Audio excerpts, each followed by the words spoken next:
Assalamualaikum warahmatullahi wabarakatuh. Alhamdulillahirrahmanirrahim. Wassalatu wassalamu ala asrofil anbiya'i wal mursalin Sayyidina Muhammadin wa ala alihi wa sahbihi ajmain. Rabbi shrah li sadri wa yassir li amri wa hlul 'uqdatam min lisani yafqahu qawli. Amma ba'd. Halo teman-teman semua, perkenalkan nama saya Jihan Mulaida Fadilah, mahasiswi program studi pendidikan Bahasa dan Sastra Indonesia, Fakultas Bahasa dan Seni, Universitas Negeri Jakarta. Pada kesempatan kali ini, saya ingin mempresentasikan mengenai 3 hal, yaitu tentang sabar, maaf, dan juga ikhlas. Materi ini saya tujukan untuk memenuhi salah satu tugas mata kuliah, yaitu mata kuliah keterampilan berbicara interaktif yang diampu oleh Bapak Samuhtar Caniago MSI dan juga Ibu Reni Oktaviani MPD. Selain itu, materi ini juga ditujukan untuk kalangan anak muda, agar bisa merealisasikan ketiga hal tersebut dalam kehidupannya sehari-hari. Yang pertama ada sabar. Sabar itu berasal dari bahasa Arab yaitu sobaro dan sudah diserap ke dalam bahasa Indonesia. Dan menurut Kamus Besar Bahasa Indonesia, sabar itu adalah tahan menderita sesuatu, tenang dan tidak tergesa-gesa, dan juga tidak marah. Sedangkan menurut bahasa, sabar itu adalah menahan dan juga mencegah. Sedangkan menurut istilah, sabar itu adalah menahan diri kita untuk tidak melakukan sifat yang kegundahan ataupun emosional, menahan lisan kita untuk tidak berkeluh kesah, dan menahan diri kita untuk tidak melakukan hal-hal yang tidak terarah. Sabar ini adalah kekuatan, daya positif yang mendorong diri kita untuk melakukan suatu kewajiban. Kita sebagai umat manusia yang lemah, apabila ditimpa dengan ujian, musibah, ataupun cobaan lainnya, itu secara naluriah pasti ingin sekali berkeluh kesah, berkata kasar, ataupun mengumpat. Atau mungkin kata anak-anak zaman sekarang, pengen banget misu-misu, sambat, ataupun hal lainnya. Tapi bagi orang yang beriman, mereka itu tidak akan lupa bahwa Allah menciptakan segala sesuatu, itu pasti ada tujuannya. Allah menciptakan rasa senang, sedih, gundah, gelisah, dan lain sebagainya. Pada saat situasi lapang maupun sempit, itu ada tujuannya.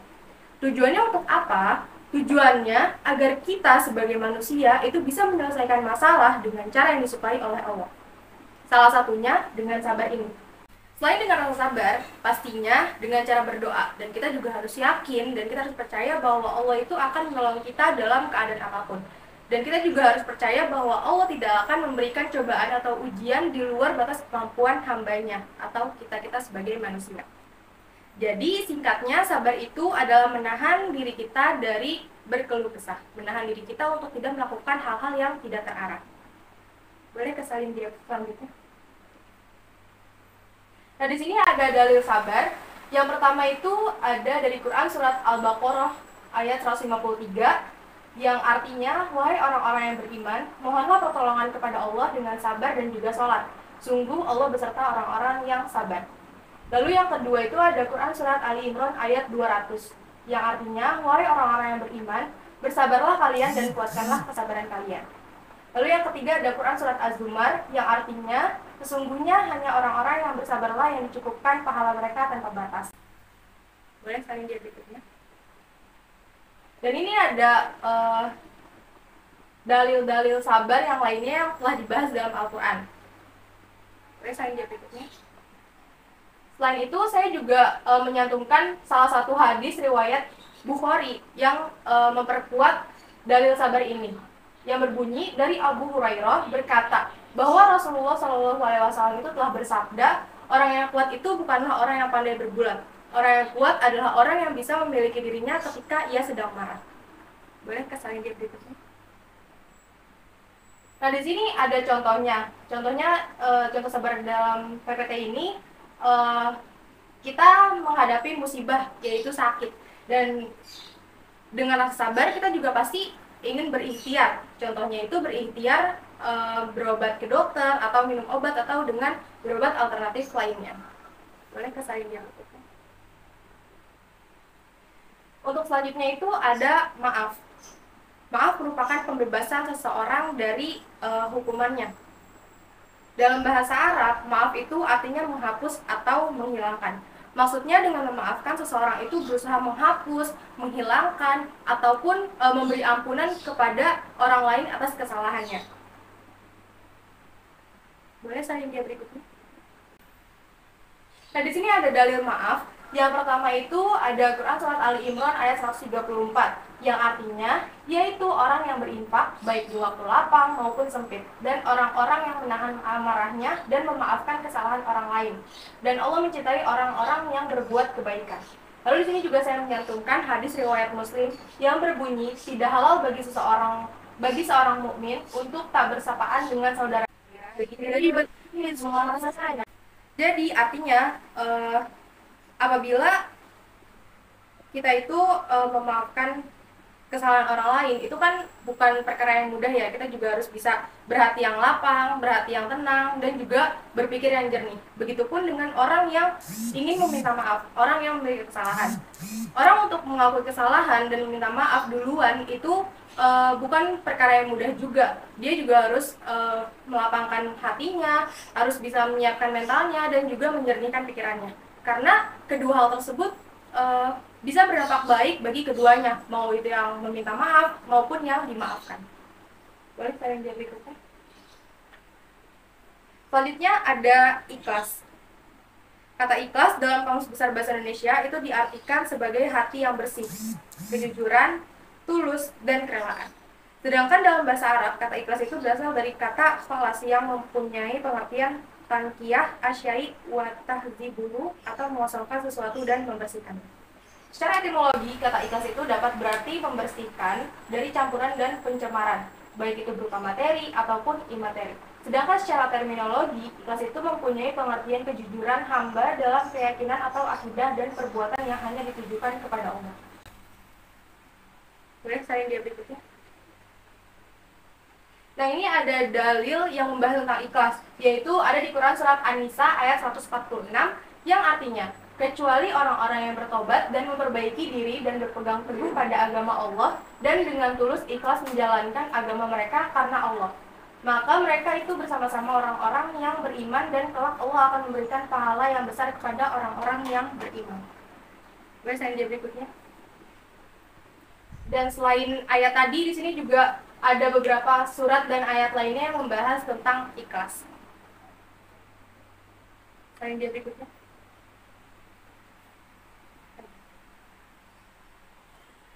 Sekian presentasi dari saya. Apabila ada yang ingin bertanya, saya silakan.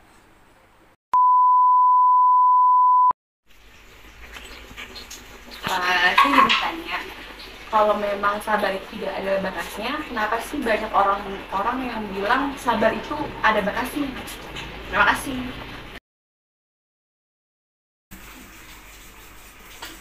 Saya izin bertanya, ikhlas, maaf, dan sabar itu kan berat ya. Nah, selain mendapat pahala yang besar, kira-kira apa sih manfaat dan juga keuntungan yang kita dapetin kalau kita ngelakuin ketiga hal tersebut?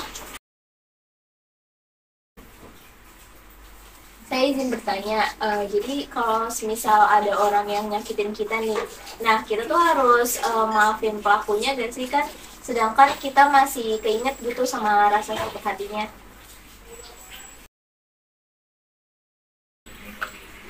Saya ingin bertanya, bagaimana sih sikap orang yang ikhlas dalam menerima segala sesuatu hal yang diberikan oleh Allah Subhanahu wa Ta'ala?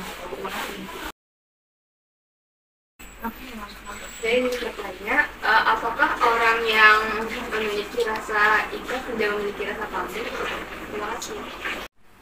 Baik, tadi sudah ada beberapa pertanyaan, maka sekarang izinkan saya untuk menjawab pertanyaan tersebut. Yang pertama itu tadi dari Dini.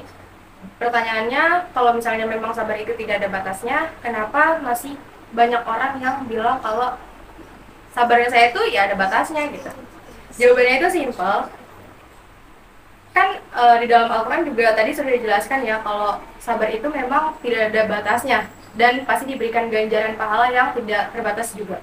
Apabila masih banyak orang yang bilang kalau sabar itu ada batasnya, ya berarti artinya orang itu tidak sabar. Sesimpel itu jawabannya. Apakah sudah dipahami? Sudah, terima kasih. Pertanyaan yang kedua yaitu ada dari Fatimah. Pertanyaannya adalah ikhlas, maaf, dan sabar itu kan berat. Nah, selain mendapat pahala yang besar, kira-kira apa sih manfaat dan juga keuntungan yang bakal kita dapetin kalau kita tuh ngelakuin ketiga hal tadi? Nah, jawabannya itu biasanya orang yang melakukan ketiga hal tersebut tentunya dengan melibatkan Allah pasti merasakan ketenangan dalam hidupnya. Karena apabila ada seorang yang menyakiti kita dan kita memaafkan, sabar, dan juga ikhlas, maka akan membuat hati kita itu lega, seakan sudah melepaskan satu beban hidup yang memberatkan. Jadi, biar Allah aja gitu yang membalas perbuatan mereka. Apakah sudah dapat dipahami, Pak? Sudah dapat dipahami, Jihan. Terima kasih. Selamat kembali. Lalu untuk pertanyaan yang ketiga, yaitu ada dari Irena. Pertanyaannya adalah, kalau ada seorang yang udah nyakitin kita sampai bikin kita sakit hati, apakah masih harus memaafkan pelakunya? Sedangkan kalau kita mengingat dia pasti masih kerasa sakit hatinya. Jawabannya itu, iya, kita harus bisa tetap maafin dia, karena Allah itu menyukai manusia yang memiliki sifat pemaaf. Karena Allah itu adalah Maha Pemaaf dan penerima taubat manusia. Islam itu mengajarkan setiap manusia untuk saling memaafkan, karena Allah itu akan memberikan dan menambahkan kemuliaan bagi hambanya yang saling memaafkan. Singkatnya gini, Allah saja itu mau gitu memaafkan hambanya dan menerima taubat hambanya. Masa kita yang sekedar sesama hambanya tidak mau memaafkan sesama saudara semuslim gitu? Nah, supaya tidak sakit hati lagi saat mengingat dia, coba diisi kegiatan yang positif dan juga usahakan menjaga jarak dengan si pelaku. Apakah sudah dapat dipahami, Rena? Baik, sudah dapat dipahami. Terima kasih, Jihan. Pertanyaan selanjutnya itu ada dari Nurul. Pertanyaannya adalah, bagaimana sikap orang yang ikhlas dalam menerima segala sesuatu yang diberikan oleh Allah? Jawabannya itu selalu bersikap menerima dengan senang hati dan juga rasa syukur atas nikmat yang diberikan oleh Allah. Apakah sudah dapat dipahami? Sudah dapat dipahami, Jihan. Terima kasih. Pertanyaan yang terakhir yaitu ada dari Fidel. Pertanyaannya adalah, apakah orang yang ikhlas itu tidak memiliki rasa pamrih?